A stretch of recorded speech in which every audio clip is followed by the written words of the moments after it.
Lori? You all set? I'm all set. Okay. You're totally dependent on being fed the ball. You're not going to bring up the ball. So I wondered how many touches you need to get, not shots, but touches to feel like you're starting to get in a rhythm like in the first quarter. And if touches isn't the right measurement, please correct me and tell me, just to feel like you're involved, feel like you have decisions. No. That's a great question. Honestly, it's less, I guess, finding touches just, through a play or something like that. And, it's more finding natural ways to do it. It's something I can definitely do myself, because obviously it's just with every team, there's just not that much ball to go around. And we have a lot of very talented players, and so it's something that, I just have to do more of, just being more aggressive on the offensive boards, making cuts, making myself available in, kind of organic situations, I think. And the follow-up to that is, I did wonder if you're ever demanding to, with the sense of urgency, whether it's during play or halftime or the practice leading up when you know the plan, would you ever be assertive and speak up to yourself and for yourself and say, I've got a great matchup here, whatever it is, I'm feeling good, give me the bleeping ball? Yeah, it's something I've talked to Coach about before, or I'll talk to, Bud or assistant like Darv or Vin, someone I work with as well. And so, if I feel if that is something, I'll definitely, voice my opinion. I'm comfortable enough to do that. Let's go next to Eric. Go ahead, Eric. I'm not sure if fun is the right word, but so the Suns are an interesting defensive puzzle, right? Because you have the first level problems of Paul and Booker, and then they kick it out and they hit a bunch of threes, or they kick it out and Bridges attacks a closeout, or Ayton rolls it. There's multiple levels to this problem. What has this defensive challenge been like for you, and how do you kind of approach it? Yeah, it's definitely been intriguing, and it's tough, that's why they teach basketball, good basketball the way they do, about sharing the ball, moving the ball, playing together, because that stuff's true, obviously, and they have talented players at every position who really buy into that, and it makes it difficult. It obviously just takes being on the same page, communicating. Those are, two things off the top, which I know I just kind of listed off, good offensive and good defensive traits that are well known, but it's true. With the way that they move the ball and in the way that Chris Paul kind of controls the game, can it make your impact defensively feel neutered in any way? I keep making the right play, but it doesn't matter because they pass it around me or drive around me or whatever it might be. It's just, and I, kind of been thinking about this, it's just about making adjustments, and, we're all kind of, both teams, I guess, in basketball, you're trying to create a box to control one team and keep a team in the box. And then they're getting out of it, and vice versa. And then, that's kind of what you see happening in real time. We keep trying to create a box to control them, to control one player. And, CP's obviously such a smart player. He's like having a coach out there. And he's very good at making reads. You see him in control, just kind of dribbling, calling players up, pointing at guys, and really coaching from the floor. And so we just have to be at our best, being active and communicating with one another. Let's go to Lori for the next question. I feel like in the 3 years that I've covered you, you've been mentioned that from your teammates you should be an all-star, and you're not an all-star. You should be Defensive Player of the Year. You get mentions, but Giannis gets it. I think it was even between you and Chris, if the Tokyo Olympics had been last year, I think you were up for that as well. I know you're a humble guy, and you've always said in the past, if the team succeeds, that's good for you. But does this do you check those boxes for motivation? Do you sweep them away and disregard outside opinion, only the organization's opinion? How have you dealt with some of that quote unquote underappreciation status? Yeah, I definitely use that stuff for motivation. I absolutely do. But, the stuff I've told you as well rings true, and it's stuff I believe as well. It's definitely both. Steve, go ahead, Steve. Steve McGargy. Careful, Steve.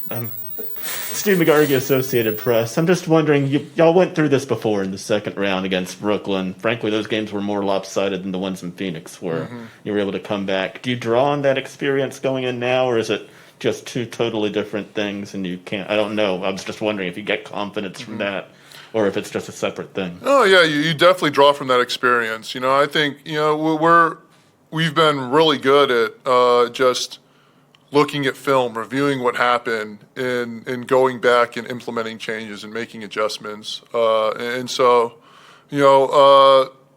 Coach mentioned and I agree. He thought we played pretty well in Game 2. The Phoenix was amazing; they were great, but we definitely improved and we got better in Game 2. And so I think we're going to see more of that in Game 3. Eric, go ahead, please. So during the Nets series, Kevin would score 45 points or whatever, and we'd all talk about, oh my God, he's a maestro. He's able to do all of this in a losing effort, and it was a big deal that he did this. Giannis put up 42 the other night, and we don't kind of have those same conversations. And I'm curious for you, I guess I'm probably guilty of it too because I've covered him for so long. But do we just take it for granted, kind of what he can do? It was 42, I think, on 22 shots or something. Do we do that? Do you feel like we do that? Yeah, it's tough because it's kind of human nature when someone is so great, so routinely. I don't even really want to use the word routinely because when you say routine, it's kind of got a somewhat negative connotation as well. But I mean, he's so inhuman for us so often. It's I understand how you can see that, but we obviously clearly don't take him for granted, and we need Giannis to be Giannis, and more so each and every game in the series. I just asked him about it. It feels like since the Nets series, he's gotten a lot more comfortable with, hey, I'm going to get to my spot, hook shot, or I'm going to get to my spot, bump, fade, there it is.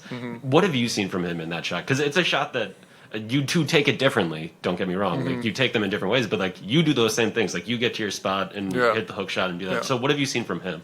Yeah, it's just, we're seeing his continued growth. And, it's just, I think it's a matter of something that we've seen him do a million times, at Basket One in the practice facility, in him finding that same rhythm and same comfort just in game. Room for 2 questions. Next question will be from Davide, followed by Eduardo. Hey, Brook, you've been with this team for 3 years now, and you guys are always trying to make it to the finals. What do you think made the difference this year? It's kind of just, the situation we're in right now where we've been resilient. We've had setbacks. We've had times when we failed, and we've been able to come back from these moments, learn from them, and then succeed. Hey, Brook, Eduardo Vidal from Hispanic Sports Media. You guys finished with 225 passes made the last game, 43 passes less than the Suns. Do you think the team should rotate the ball more to move Phoenix defense and get better shots? Yeah, I definitely agree with you. We if you look at games 1 and 2, Phoenix definitely made us work defensively. And that's something we need to do to them as well. They made us work game 1 and 2. We didn't really make them work as much defensively as they did. Back in the room, we'll go to Steve. I was just wondering, going back to Giannis, after Game 1, he had said when he first got hurt, he thought it was a year, this was going to be that type of process. From a teammate's perspective, what were you thinking when you first saw the injury, and when did you realize there was a realistic possibility you could get him this soon?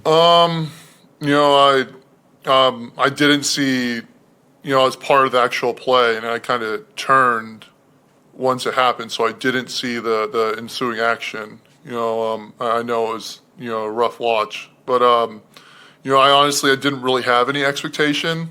I don't really, watch ESPN or read media, pay attention, anything like that, so I didn't really have any viewpoint but what they kind of gave us.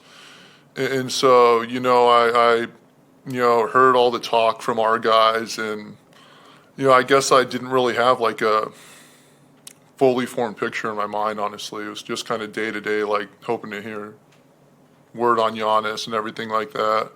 And just at the same time, we had our series to play, so we were just focused on taking care of business on court as well. So it was just a matter of hoping for the best for Giannis while, trying to do what we could. Let's take two more in the room. Let's go ahead, and then Lori will finish. Brooke, at the end of the first half, they had a possession where I think, if I remember correctly, it was 12 passes, where it just went all the way around, all the way back. In the middle of that, Chris got a tip. Like, you guys had recovered well enough, and I know you weren't on the floor at that time, but like, it speaks to how well they're moving the ball, but it also speaks to how well you guys can rotate. Like, is that something that you guys can use mentally yourselves? Like, hey, they can move the ball, but we got this. Like, no, absolutely. Yeah, I mean, watching it, they moved the ball well, but they had to work. They had to move the ball like as well as they possibly could. And they they ended up getting that 8-and-1, but it was difficult. It wasn't easy for them, and that's how we have to be. We have to make everything as difficult as possible for them.